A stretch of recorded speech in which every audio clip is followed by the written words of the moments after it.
This is the East Idaho Prepcast on IdahoSports.com. That's right. Welcome in another edition of the East Idaho Prepcast on IdahoSports.com, breaking down District 5 and 6 activities week in, week out. Brandon Baney joined by our East Idaho expert and broadcaster / podcaster extraordinaire, Sean Kane. What's up, Sean? Hey, I mean, I'm not part of the group text, but I feel like I'm still part of the team. Yeah, that's were you going for the title right out of the gate? Is that what you were? I've had some time to think about it, but yeah. Okay, not part of the group text, but still part of the team. But still part of the team. Yeah, okay. I'm gonna expect that every week now moving forward. So yeah, there we go.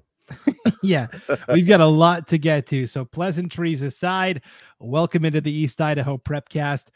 Sean, it was a busy week over in East Idaho with all of these signature events. Peg Peterson volleyball tournament, the Rocky Mountain Rumble was taking place on the football side. We've got the first big cross-country competition of the season coming up. So a lot to get to. Let's start with volleyball. Peg Peterson tournament.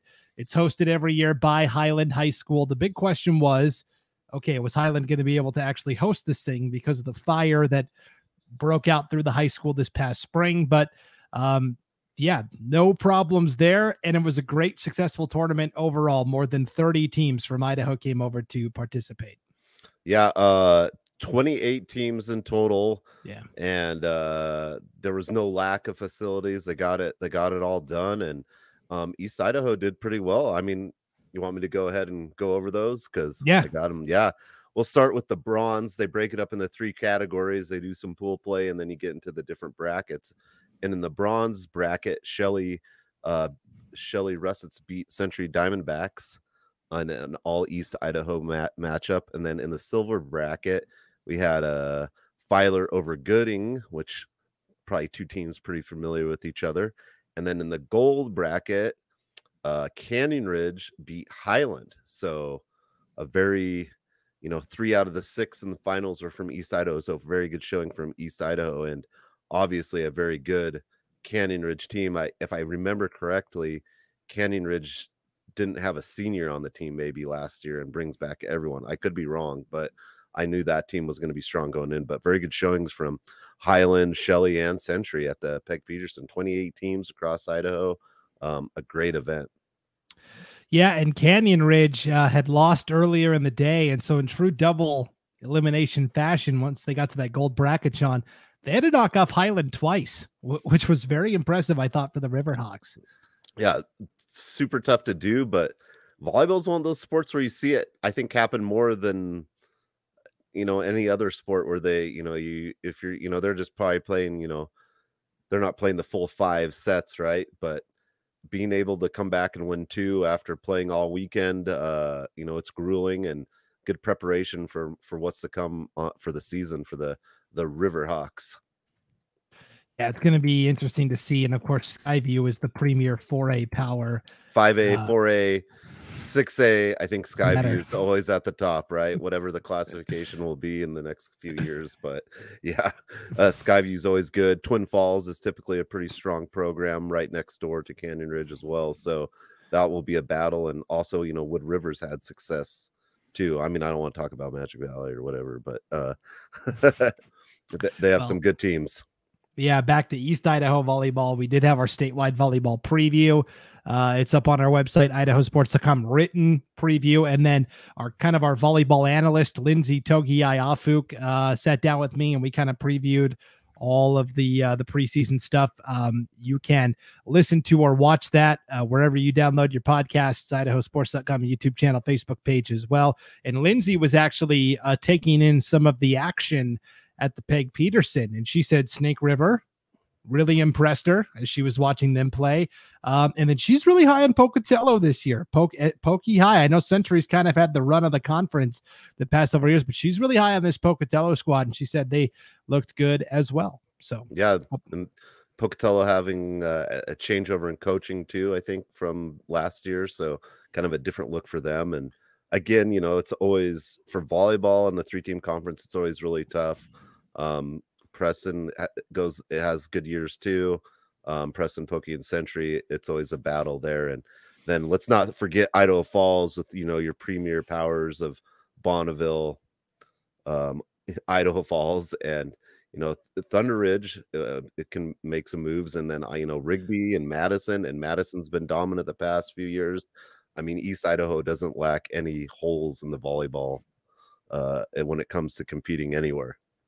Yeah, a lot of really good, outstanding volleyball programs in East Idaho, to be sure. And then even at the smaller level, Grace, and you think of like West Side and Malad. And West of course, Side. Yeah, we'll talk more about all of those teams as the season goes along. Okay, let's talk about the Rocky Mountain Rumble. But before we get to the Rumble, Sean, the wildest game in football that took place in the state last week had to have been the non-conference showdown between Idaho Falls and Thunder Ridge. This was a game that featured two teams battling at two different stadiums over 2 different days, Sean. This was insane. So the game originally starts at Thunder Ridge's stadium, and really bad weather blew through East Idaho on Friday night. Did you get it down in Pocatello at all, or was it more Idaho Falls? It was supposed to be clear skies, and then right about 6:30, about when game time,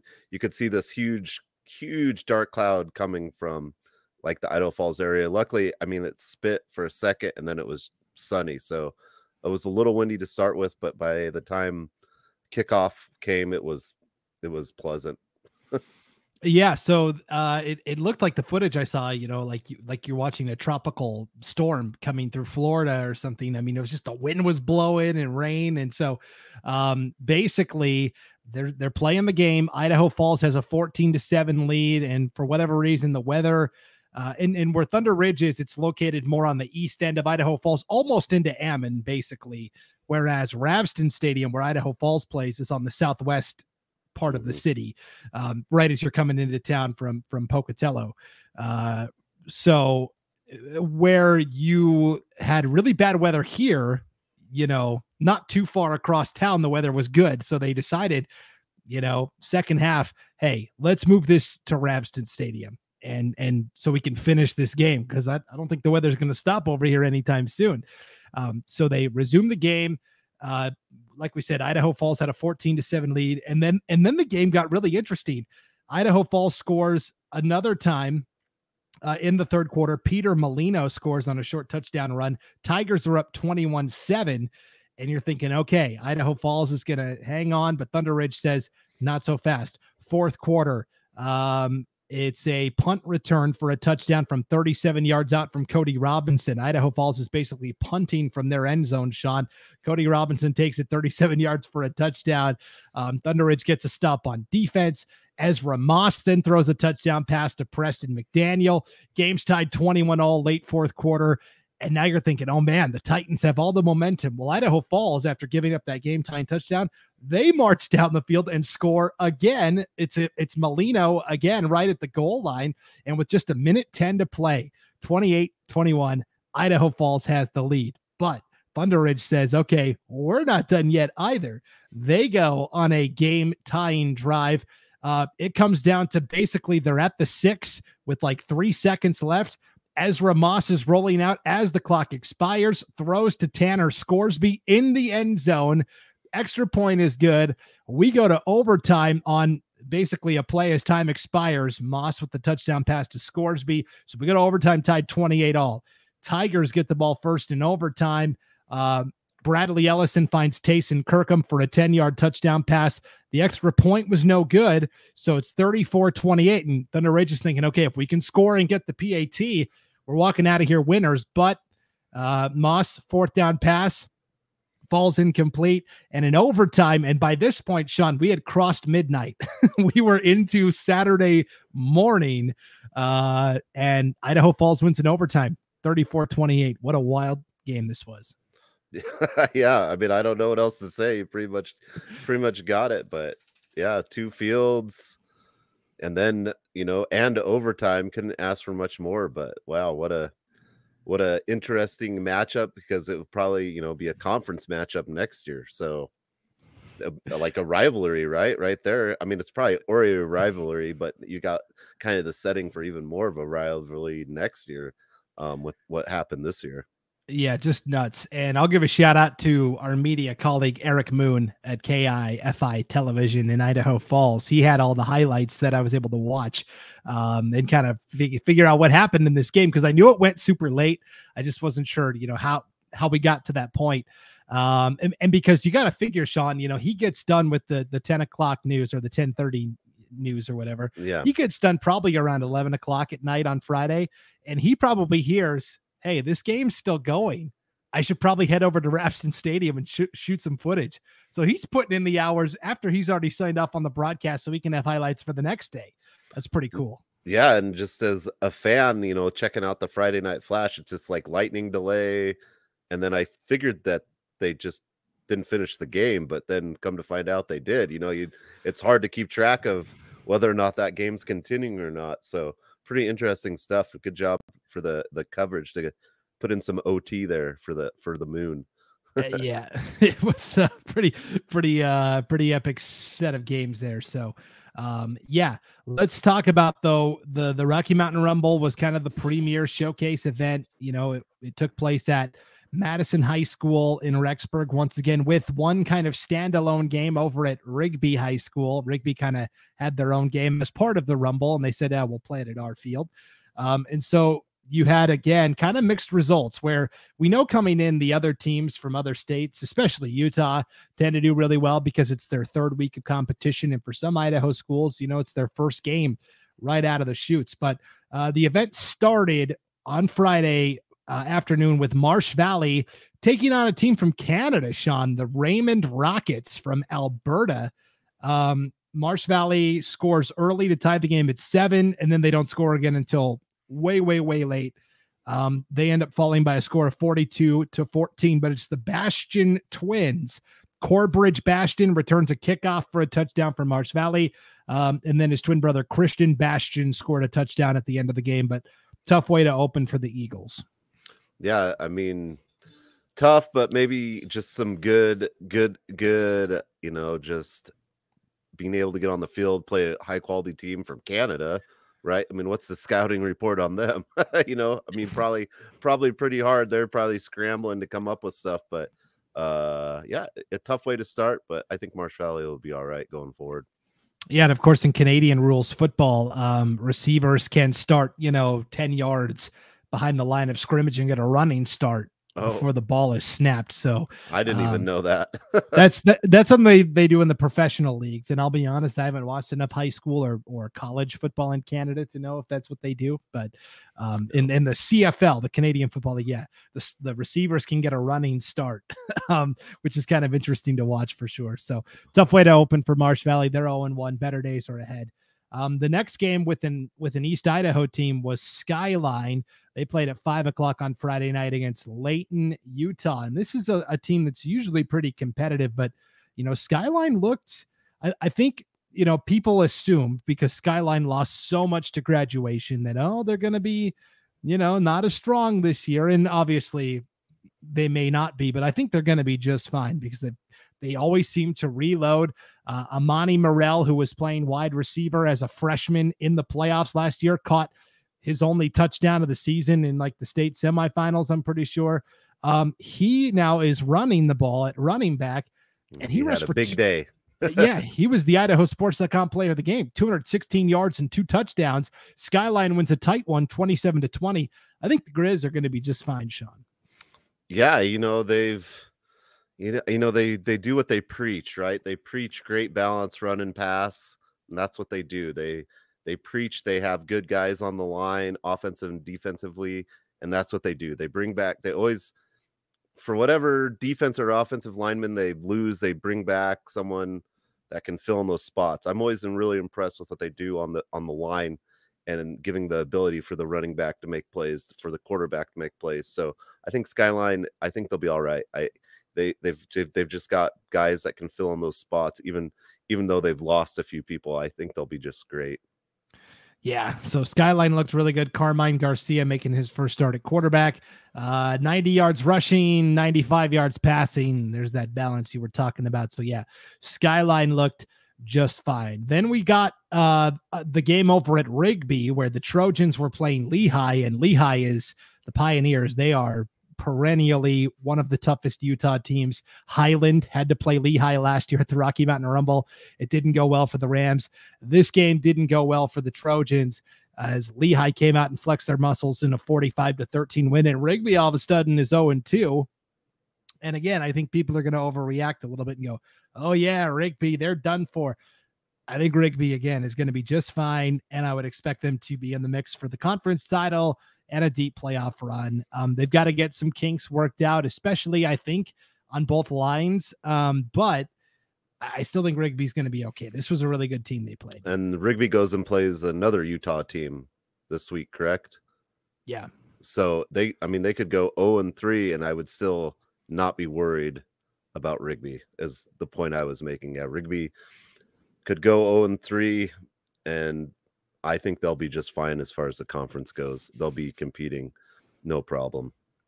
Yeah, so this week, Rigby is going to host American Fork, the Cavemen of American Fork, which is also a very, very good team year in, year out in the state of Utah. So, yeah, they could be 0-3, and again, I'm with you.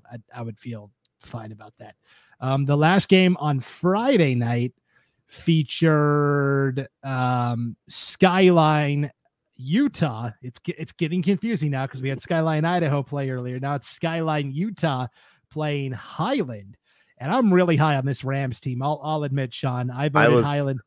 I was going to get into that because and we'll get into it later. I've been doing a little more research in Highland, and when you look at that Highland roster, they are flying way under the radar, in my opinion. Like, extremely under the radar. They're skilled players, they've got a ton of seniors that are skills players, and we can talk about later, but man, I feel like Highland's extremely underrated. They bring back a lot of their O-line that are, big guys that are going to be looking to play after high school. I mean, not just not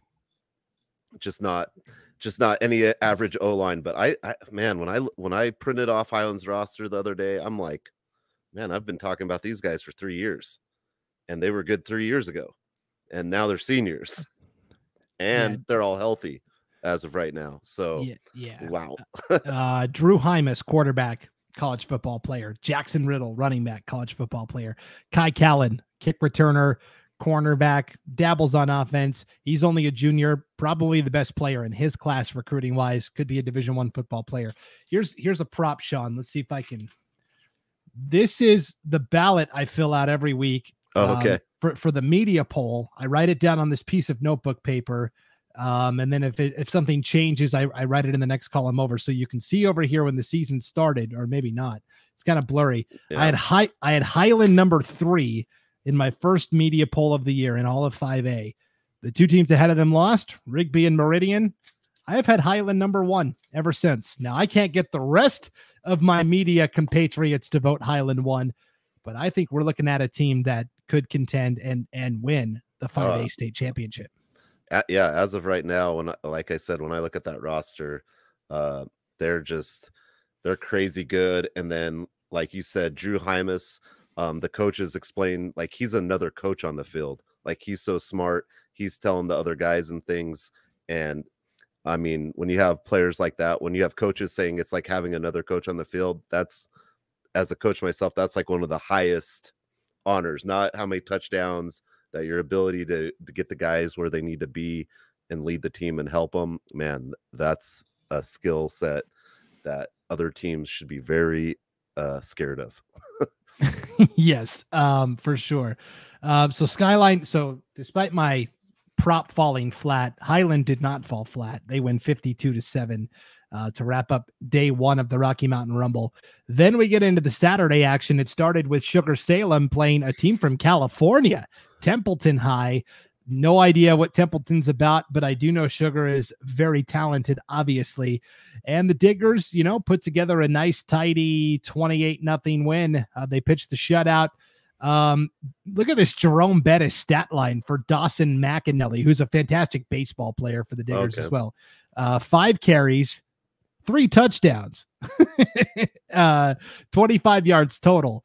But our broadcasters correctly identified that Carson Harris was the running back that got him down to the goal line. Yeah. He had 177 yards, no touchdowns, but he was the IdahoSports.com player of the game. Another win for the Diggers.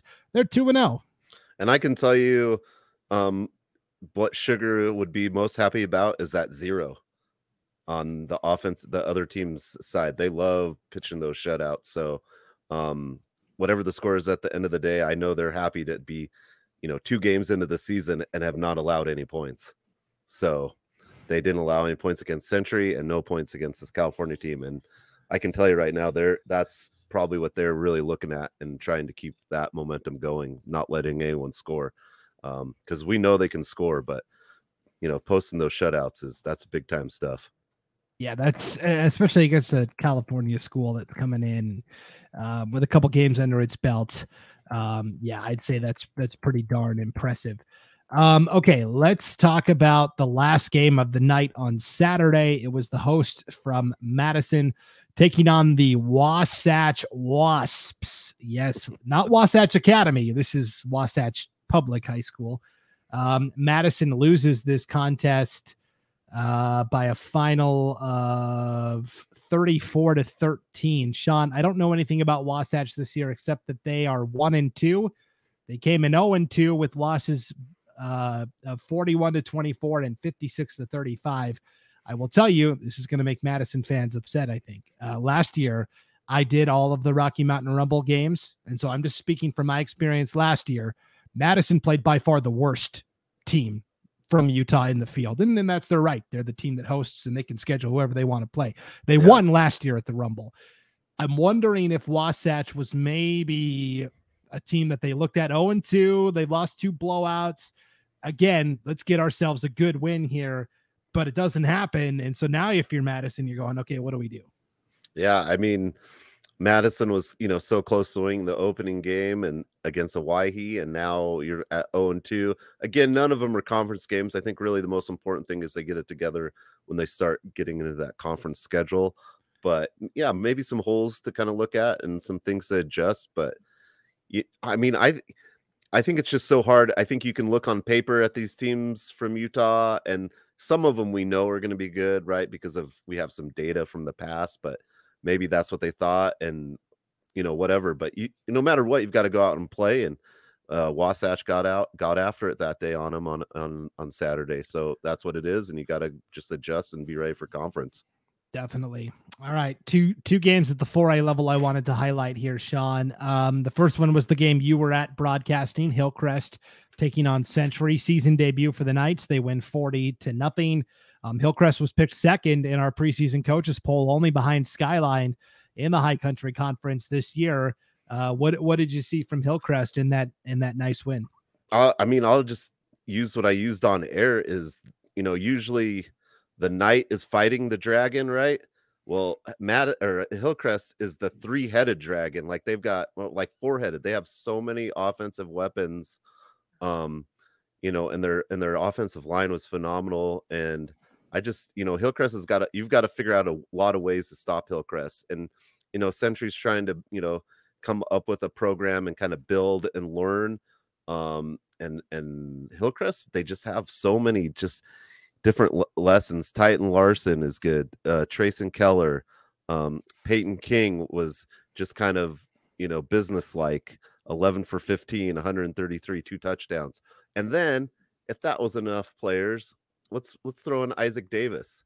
He's just a small little guy, right? No, Isaac Davis, the basketball player, BYU commit.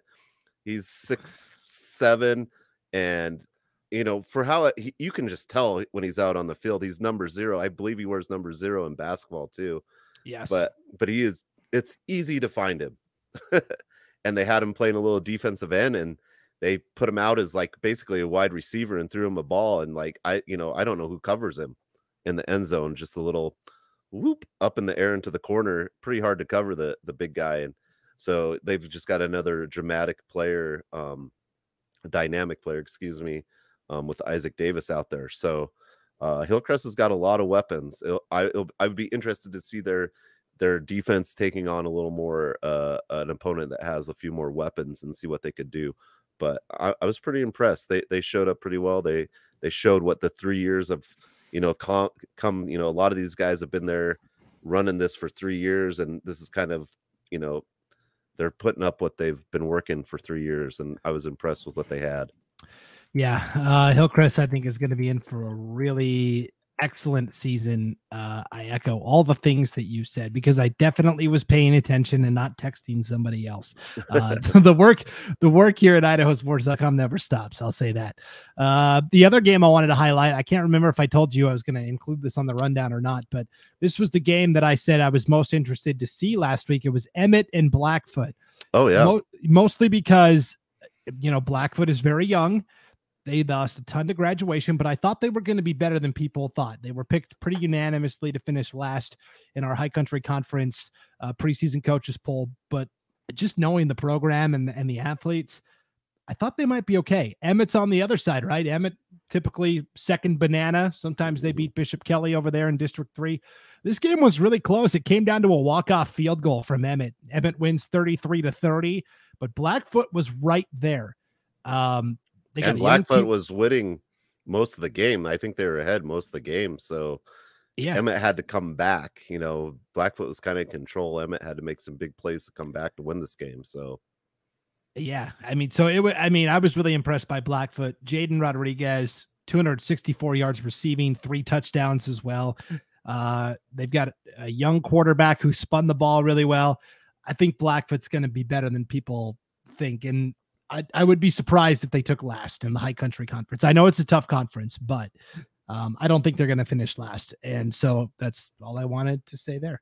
Let's talk about real quick. Let's stop down at the 2A, Sean, where you had kind of all the big players in 2A football the past several years have been from East Idaho. You think of this big four of Westside, Bear Lake, Firth, and North Fremont. And then last year, even Aberdeen was in the semifinals. Yep. So really there's kind of this group of 5 that have been really tough over the past couple of seasons. And we had some cross-pollination games taking place. North Fremont defeats Bear Lake 28-6. I thought this was a good way for North Fremont to start their year. Again, my piece of paper that nobody can see here. I had Bear Lake 1, but North Fremont 2 in my first poll of the year. I now have North Fremont 1 after this win. Again, couldn't get anybody else in the media to vote on my side, but my top 5 looks like this. It's North Fremont 1, Westside 2, Bear Lake 3.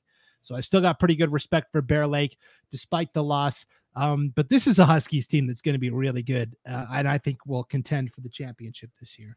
Yeah, and I think you mentioned that last week that you're pretty high on North Fremont, and I was still thinking, I think we just had some questions about Bear Lake, right? They lost a few players, what's going to come back, but I still think that's a good team going forward. You just have so many of these 2A teams that reside here in East Idaho that are really, really, really good, but North Fremont is definitely trending up. Yeah, and then you had Westside playing Firth, where this has been a kind of a competitive game the last couple of years. Not so this time. Westside romps 48-6 over a young Firth team. Tyson Moser, 107 yards and a touchdown on the ground, returns a punt for a touchdown. Crusage scores a rushing touchdown. He returns a punt for a touchdown. So for Firth, I'm like, all right, punt coverage needs to be a little tighter. 2 different guys took punts back for touchdowns. Firth is going to be interesting to me. I think they're going to get better as the season goes along. I think they'll still be a playoff team, but they do have a lot of youth, especially after losing Gage Vasquez at quarterback. Yeah, I think you kind of, Westside was more of on the youth side kind of the last couple of years. I mean, if you can say that for Westside, but now the Westside guys have kind of moved up to kind of where like Bear Lake had their seniors last year, right? And now Westside's kind of moved up a little bit there. These guys have been playing for 3 years now, and you've got Westside's always really dominant, and their program's always good. And Firth lost a few people, so it's you kind of see those trends in every 2 to 3 years, kind of. But they'll be fine. I think First is a team that is pretty solid. I just think Westside, I don't know if you can ever say Westside's not being looked at, but I think they're a little bit under the radar after, not winning their 18th title in a row or whatever, but they're they're a team kind of, I feel like, under the radar. You've got guys that have been playing for 2 or 3 years now, and they're kind of coming to fruition, I think, this year. Yeah, it's going to be really interesting. Westside, of course, is going to be very talented as the season goes along also. And then I wanted to give a shout out to Aberdeen and American Falls. They played in their annual rivalry game. It was a 12-6 win for Aberdeen, and that was it. American Falls scored on the opening drive of the game. Brock Bailey scores on a 1-yard touchdown run. Zach Grigg runs in the 2-point conversion. It's 8-0 American Falls, and they're like, all right, here we go. Didn't score again. Aberdeen gets a Juan Hernandez touchdown before halftime to make it 8-6. So American Falls still had the lead. And then in the third quarter, the new quarterback for Aberdeen, Lupe Ortiz, takes a touchdown 50 yards. And that's it. 12-8 was the final score. So Aberdeen wins there. People are going to look at that and go, boy, Aberdeen must not be as good as they were last year.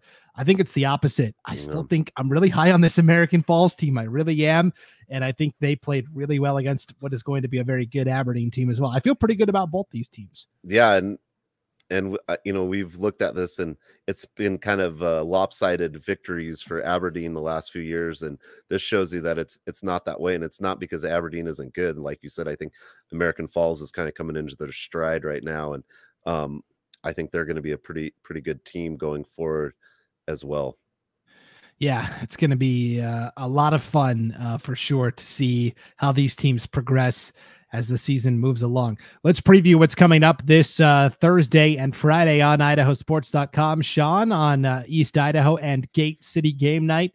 It starts on Thursday, Sean. You've got a Thursday night clash at Lookout Field, home of the Pocatello Thunder, but for a couple weeks anyways, home to the Highland Rams, as well as the turf at Iron Horse Stadium where Highland plays isn't quite finished yet.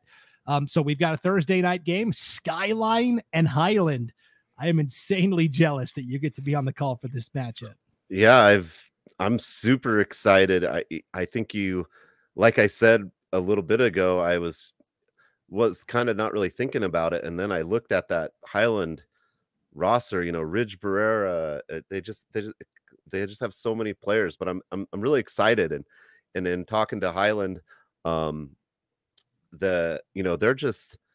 they've been kind of on an adventure this year, and I'll probably talk more about the broadcast, but maybe we'll play here because they were looking to play at the Mini Dome, but ISU says no, we want to be the first people to play there, so, which kind of makes sense, right? Their football team wants to be the first ones to take the field at the new revamped Holt Arena. But yeah, I think they're just excited to play. I think they're excited to take on a Skyline team that beat them last year, right? Skyline won the matchup last year, so it'll be interesting to see what this Highland can do against a different kind of looking Skyline team. But I think it's going to be just a phenomenal game. You got two really good coaches. You've got great skilled players. I think it's just going to be a phenomenal matchup tomorrow, and I'm just glad I get to be there. Yeah, Skyline won last year 29-21. So pretty close game.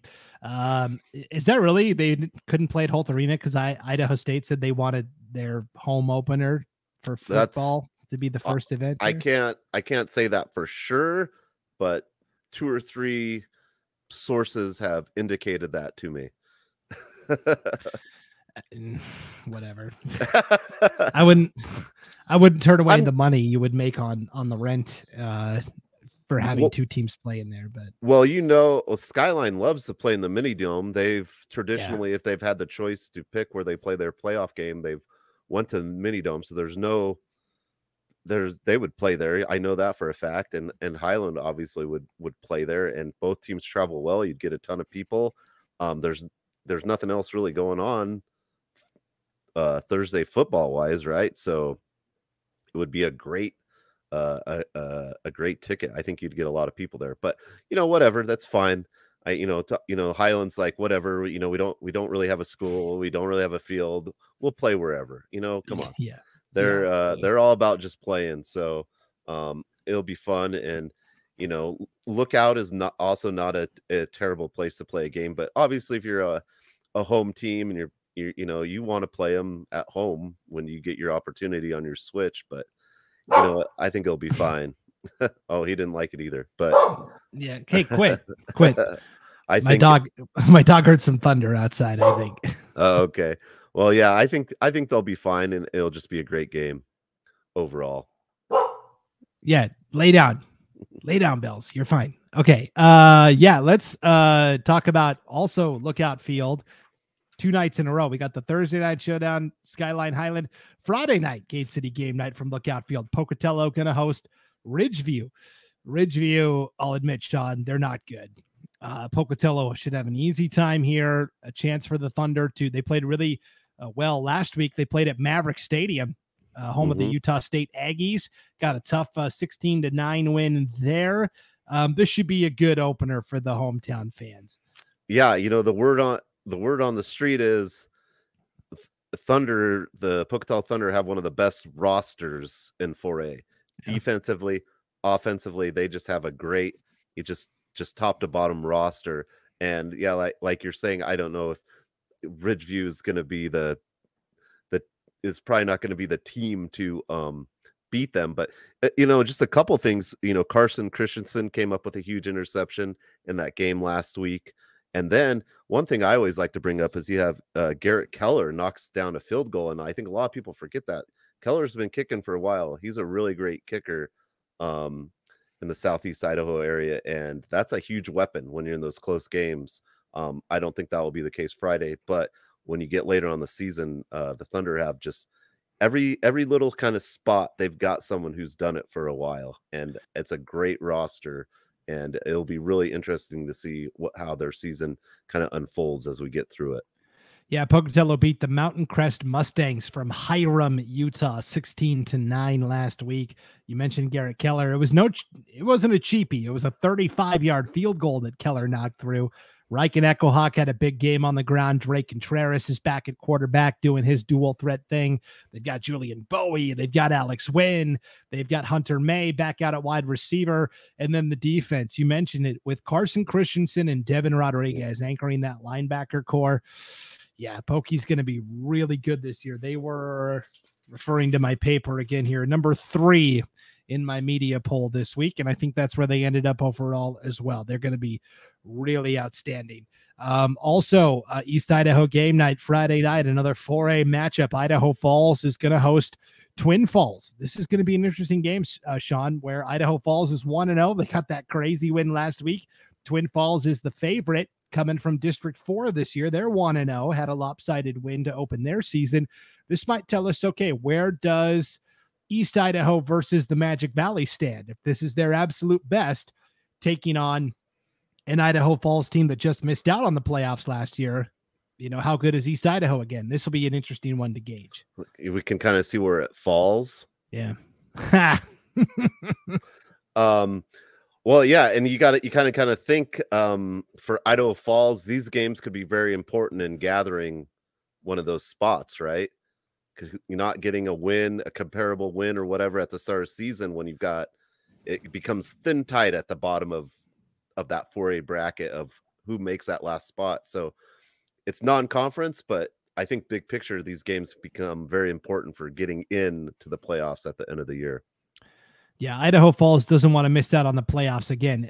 They would have gotten in last year if it was just max preps. Let's take the 16 best teams. Idaho Falls was among that, but because District 4, which is who they're playing, because they got 3 auto bids, a really not great team stole that last spot from them, essentially. And so that's the way it went. So they want to take care of business on the field this year and leave no doubt that they belong in the playoff field. The final game we've got involving an East Idaho game. These are all games on IdahoSports.com. To watch these, you can click on the Game Streams tab at the top of the homepage on IdahoSports.com. 8-man football, Sean. We've got the North Gem Cowboys traveling to Hagerman to the Magic Valley Friday night for an 8-man showdown. North Gem lost a back-and-forth season opener with Castleford, which was a 1A D2 semifinalist last year. Hagerman, meanwhile, won a back-and-forth affair, so there's no secret with North Gem. They're going to line up and run the ball. I've heard numbers are not huge at North Gem this year, which makes sense because Bancroft is a small community, but they're walking that tightrope of having just enough healthy bodies to play. Yeah, and that was a game you said you mentioned you were interested in seeing was Castleford versus North Gem. So, I mean, 42-20. It's, the scores in the 8-man football are, I kind of always think, a little misleading because sometimes you might think that's a blowout, but unless you actually see those games, I think sometimes they're a little misleading. So, that should be a phenomenal game as well. Yeah, should be a lot of fun to see. That'll be on IdahoSports.com as well. All right, and finally, I wanted to wrap up with a preview of the first big cross-country event of the season. Sean, it's the annual Cardinal Classic being held in Soda Springs on Saturday. This has got a kind of a punishing hill, about a third of the way through the course. Yeah, it's an interesting one for sure. This is a great kickoff event for all of our East Idaho cross-country teams. Boise High is coming over to make the trip, which is really saying something. Yeah, there's right now there's 39 teams listed, and 20 of them are East Idaho. But you do have like Bear River. I'm guessing that's Utah. Boise. You have Green River. Green River's Wyoming, right? Yep. Yeah. So I mean, you have teams from all over, but 20 of them are from East Idaho, and it should be a really good event. Ironically enough, as I was leaving school today, I saw our Centuries cross country coach Todd Newman, and I'm like, it's the Cardinal Classic this weekend. He's like, how'd you know that? And I'm like, well, Todd, I do this little thing called a podcast on every week. He's like, really, you guys talk about cross country? I'm like, absolutely. If you ever have any stories about anything, not just about wins, just any interesting story about our athletes in East Idaho, please let me know.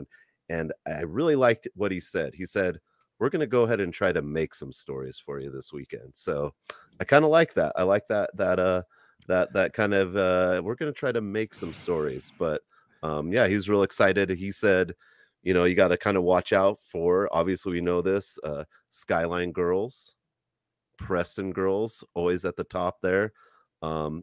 Boys might be interesting now. Having Boise, I think, kind of changes that up, but out of the top 10 finishers, 5 or 6 were seniors, boys. So you might have a whole new mix up at the top for boys. So kind of interesting stuff coming up at the Cardinal Classic. 39 teams, high schools. Yeah, it's awesome.